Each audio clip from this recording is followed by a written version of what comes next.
Depending on who you ask, you might learn that this man brought backwards China into the 20th century and turned it into a world superpower. Or that this man and his misguided policies were responsible for the deaths of tens of millions of people through starvation, persecution, prison labor, and mass executions. Today we'll talk about the horrific cost of tyrannical governmental control and why we must fight to preserve liberty and the blessings of freedom. Hi, I'm Stuart Shepard, and this is First Liberty Live. If this is your first time here, or if you haven't done it already, we invite you to click the big blue subscribe button, and we'll notify you when new episodes are coming out. You'll be among the first to know. You know, with the current cancel culture banning so many voices online outright, we want to make sure that we have a direct connection with you, and that's why it's so important for you to subscribe. Our guest today is Lee Zhao. I don't know if I'm pronouncing it right. Correct. Schoolland. Am I at least close? Yes, very okay. Good. You grew up in Chairman Mao's China. You are someone who can point out the warning signs in our own country. Hi, Lee. Welcome. Hi, Stuart. It's good to have you here. As I was reading your bio, I realized that you and I were born the same year, but literally and figuratively on opposite sides of the planet. What was it like growing up in Chairman Mao's China? Did you try to dig? We talked about it a lot, but we did not actually attempt. Well, okay, once I attempted it, but we didn't get very far. Yeah, growing up, 1958 was known with this picture as a great leap forward. And Chairman Mao believed if China produced a lot of steel, the total production of steel surpass United States and Great Britain, China would become the #1 economic power of the world. So he made the whole country produce steels. And describe what we're seeing in this picture, what these little columns are. Those are the people, I don't know who they are, but I remember my mother as a university professor was like this with her students at university, on university campus, and sports fields, and making all these mud furnace or whatever. And the idea was those are backyard steel furnaces. Yes. That in those tiny little columns you can make high quality steel was the idea. Yes, and there was not enough iron ores or coal. So every family have to donate their metal products like shovel, wok, doorknobs, and nails and screws to their unit, and to be melted down into new production of steels. And they didn't have things to melt those things down, so they first cut all the trees. Now you see almost no trees, only one little left. Right. Then they use all the chairs and tables. University had plenty of that, and they all taken to melt the metal product. And they will get a piece like this, and they cover with a red cloth, and with the drum and chanting, they deliver to the city government. Wow. That's the production of our university or of our whatever unit. Only one problem, it didn't really work. You couldn't produce high quality steel in a backyard. Destroyed like all the products already made.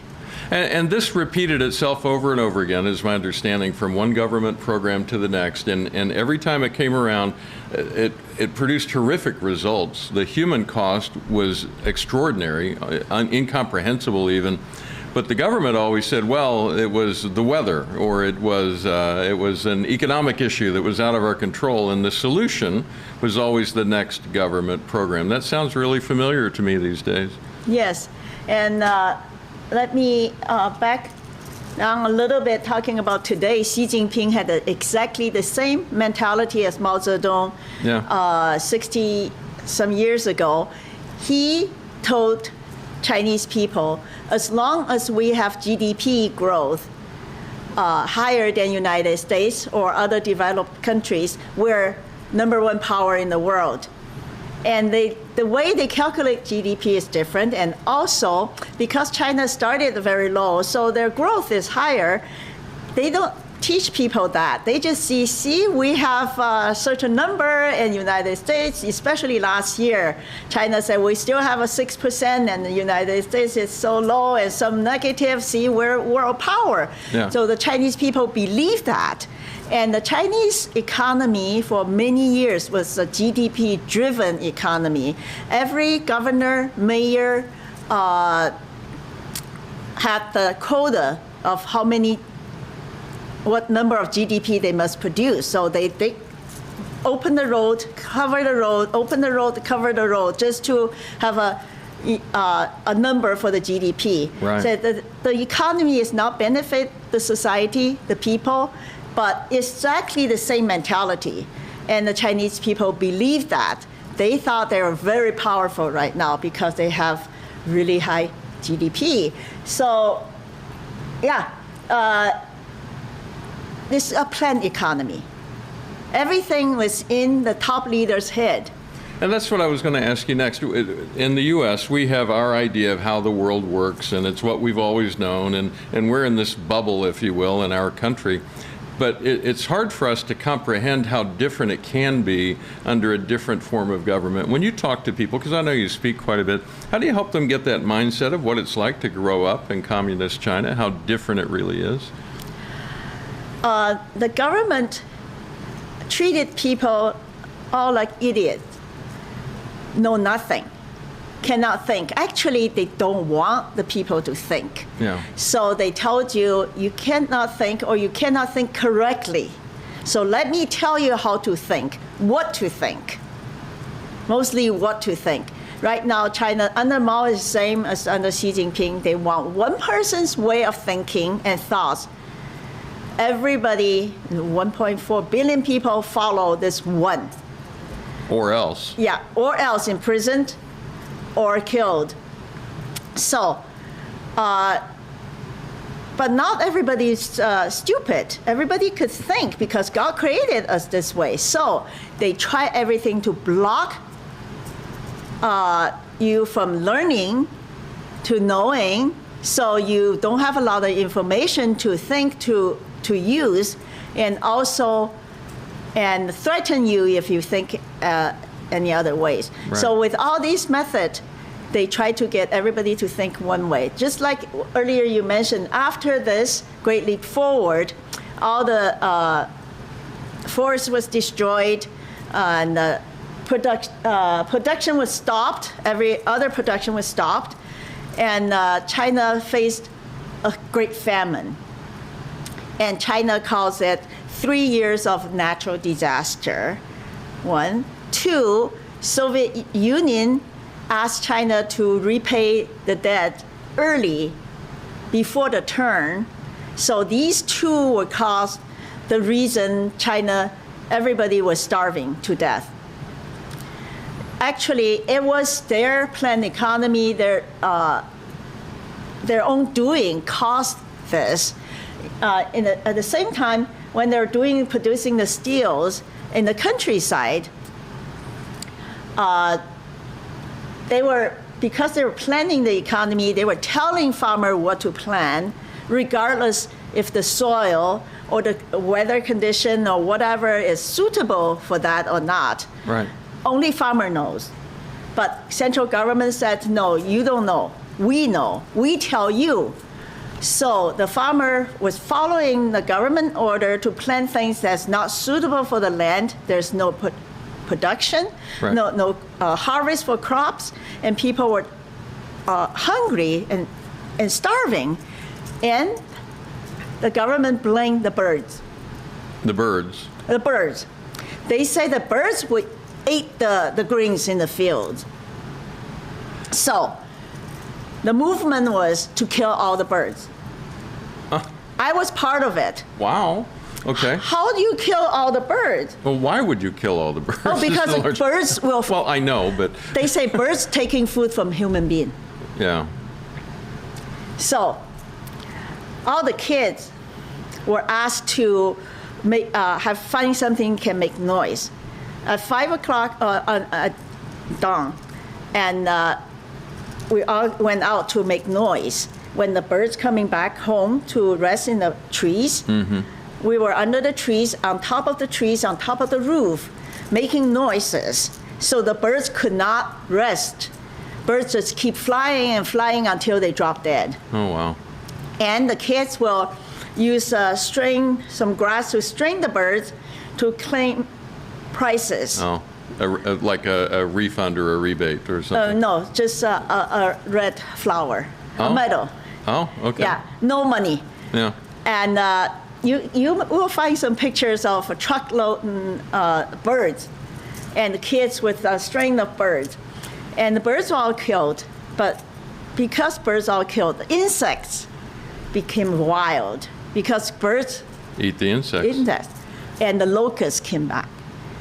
And they wiped out all the crops, already very scarcity, and wiped out, and insects. So starvation followed, and the government blamed the nature, blamed Soviet Union, blamed everything else, and people believed because either you don't dare not to believe or you have no other information. So until today, most people still call 1961, 62, 63 3 years of natural disaster. And not that many years ago, in the past couple decades, a researcher went back and was able to get through the records from that era and started adding it up and found that, by his estimation, 45 million people died, which is on par with World War II. That's what the part I meant about incomprehensible is. You just can't imagine that much tragedy in one country at one time. At that time, the average intake of calorie of entire China was lower than the Jews in Auschwitz. Average intake of calorie. Wow. Entire China.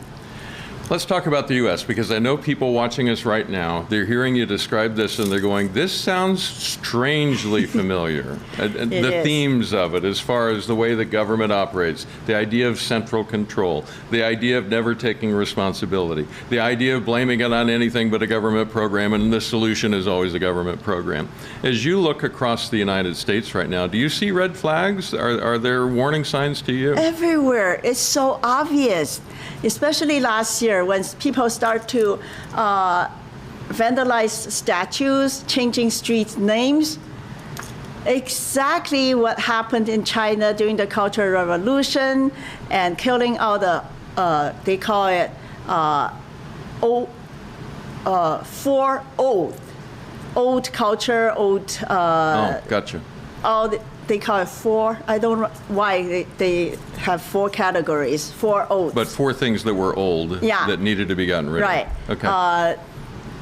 For example, all the antiques, artifacts, paintings, and temples, churches, buildings, names, statues, people, books. They all belong to that four category. Right.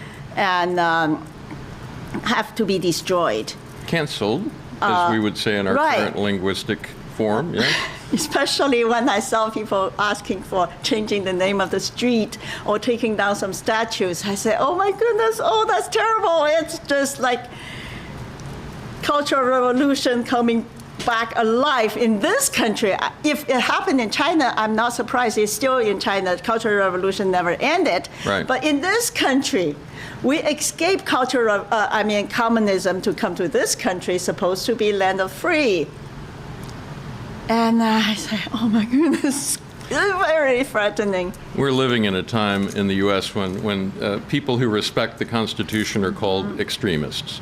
When a bill that destroys legal protections for religious freedom is called the Equality Act, even though it removes equality.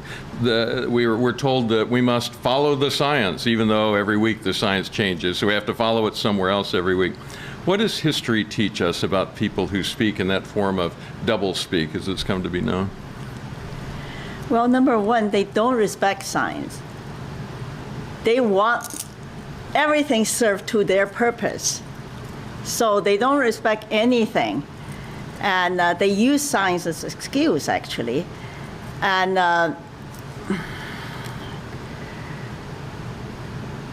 they just want the equality is such a,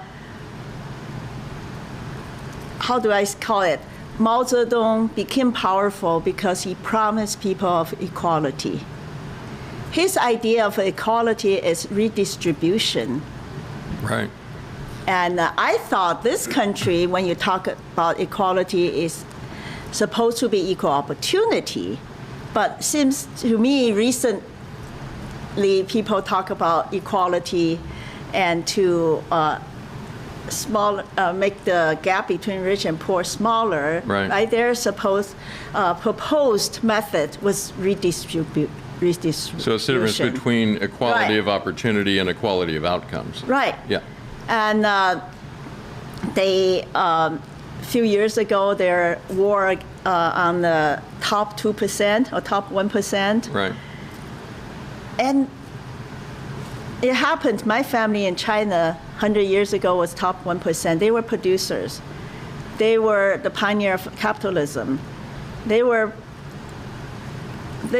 contribution to the society, to the modernization of China is not measurable. Huh. But the communists had a war against the top 1%. Number one, they were either killed or put in prison, or some fortunate run away. And all of our land, factories, and properties were nationalized. Right. And redistributed to these people, the so-called 99%, or the people who didn't have many. The result was nobody had any more. There's nobody produced anymore. So everybody became equally poor, very, very equal. So it was equal, but not in a good way. Very, very equally poor. And we were so equal, we had the same kind of clothes. We have the same hairstyle. We all, regardless you're big build or small, everybody gets certain amount of food each month, Wow. determined by the government. 2 liters of cooking oil per year, and things like this. And our family happened to be tall and constantly hungry because my father played sport and didn't have enough to eat. And fortunately, I'm not that big. I didn't have a big appetite, so my portion could be shared with my little brother, and that's very equal, but really equally poor and miserable. First Liberty Institute focuses on religious freedom and protecting religious freedom for all Americans, not just Christians, but people of other faiths as well. In that fight, one of the things that we often say to people is that an authoritarian government, a totalitarian government, can't stand to have religious freedom because it can't have people who look to an authority higher than the government. Does that ring true with you? Exactly. And we need to talk about a little bit difference between Mao and Xi today. They both are anti-religion and persecuting Christians, but Mao understood what Christian is. So he's afraid the Christian idea, not only the authority, Christians obey God and choose to obey God before man. He's more afraid of Christianity, the teaching. But Xi Jinping today, he doesn't understand what Christian is all about. Just like you said, he's afraid of people, number one, have a higher authority. Number two, gather. He's very afraid of people gather because when people gather, they may talk about uprising or whatever ideas, and they may share ideas. The reason Jack Ma disappeared, now in trouble, is because so many people choose to listen to him. He's very smart. He had a big empire. He can go walk into White House and talk to the U.S. president. And Xi Jinping is so afraid of that because more people will rather go to, if Xi Jinping is giving a talk and Jack Ma is giving a talk, nobody will go to Xi Jinping if it's not by force. Right.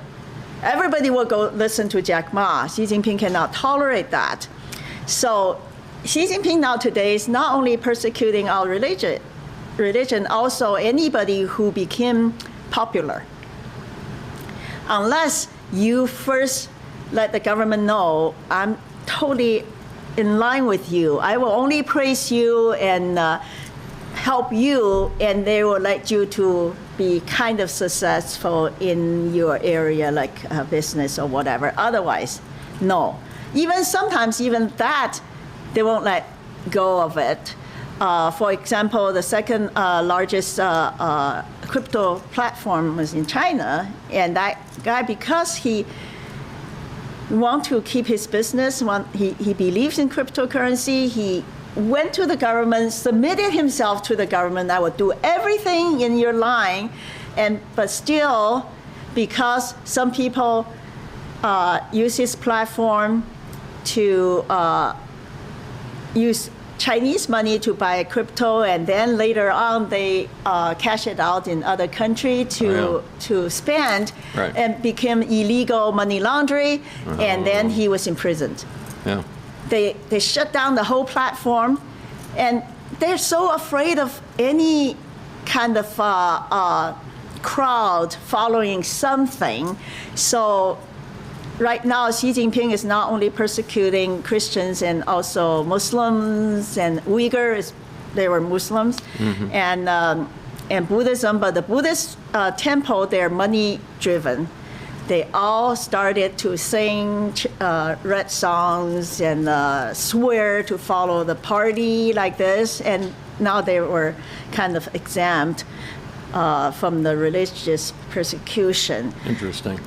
Now, let's talk about justice for a bit. We have a president who just started a commission to give him ideas about transforming not just the Supreme Court, but the entire court system. But in particular, the part that's gotten a lot of headlines is the idea of adding extra seats to the Supreme Court. And it's always at least enough seats for them to win every time. So it would unbalance it. It's a ploy to give them power over that part of our government. What's it like when the legal system, the court system, is just a puppet of the party in power? What's it like? What's your view on that? There's no rule of law in China. And China has a very good constitution. But constitution and law are totally different things. Constitution is a showpiece. And for example, 1989, students went on the street because they were constitutional, because the Constitution promised we have freedom of gathering, freedom of Assembly. speech and assembly. Yeah. No, they all. When Chinese government talking about illegal, there's no law behind it. It's just say it's not what I like, it's not what I want. Then you're illegal. So it's not about justice, it's about power. No. For example, I was listening at the clubhouse, this very famous human rights lawyer in China. He's still in China right now. Just came out of prison, second or third time, I don't know. Wow. And for his own case, people asked him, tell us, your case was so famous that there's two lawyers who's on his side, but they first talk with the judge and the lawyers and him to make a strategy, because they knew he will not tell lies. So they said, okay, we're not going to give you a chance to talk in the court. And we will ask your lawyer the question, so you don't get a chance to say the truth. The lawyer, okay, is not as stubborn as he was. We'll say two lawyers. One is, we call red face, one is white face. One is good, one is the other way. And we will say the case, but avoid the truth. We're not lie, but we kind of go around, say, okay, you're bad on this and this, but the very important part we don't say, because this will give you 20 years. So we say that again, judge you on this, okay. Then after that, the other lawyer will say, something to please the judge, the government, where a judge want him to do, and so they will reduce more of your crime, and then they will ask you something, by then you already no chance to say what's really going on, Right. what's on your mind, and then you just have to say some not important words, and then the judge will say, okay, based on this and this, I give you this sentence. So this all predetermined. Ahead of time. The whole court thing was just a showpiece. It's like theater. I mean, Yes, it sounds like just like it's a theater. Play. Yeah. And I was so shocked because I lived in this country for a long time. I couldn't believe it. Because when I was living in China, there's no such a thing. No courthouse, no lawyers, no law degrees in universities, Yeah. only new things, the lawyers. And it's maybe only 40 years old. But before that, they were. Just happened, my great-grandfather, my mother's grandfather, was the #1 lawyer. They call him #1 lawyer when China first had a lawyer, this title, they give lawyer a number Oh. to register, like Yeah. you bar, right? You pass the bar. He was the first one. So he got the first license to be a lawyer, so they call him the #1 lawyer. That was more than 100 years ago, but then when the communists came, no more. Right. And so until today, they so-called law or whatever, no. Now, I know you spend and devote quite a bit of your time to speaking to young people, quite literally around the world. What's the most important thing young people today need to know from your perspective? What is it they need to hear? The #1 thing I often tell the young people is, #1, don't believe everything the textbook or your teacher teach you.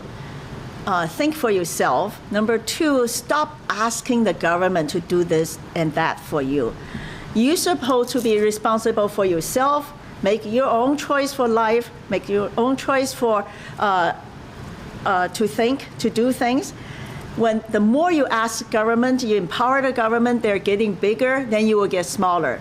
The bigger the government get, the smaller you get. Until one day you have no more you, like in China, only the government. Right. And I say, asking the government to do things for you is not responsible and is wrong.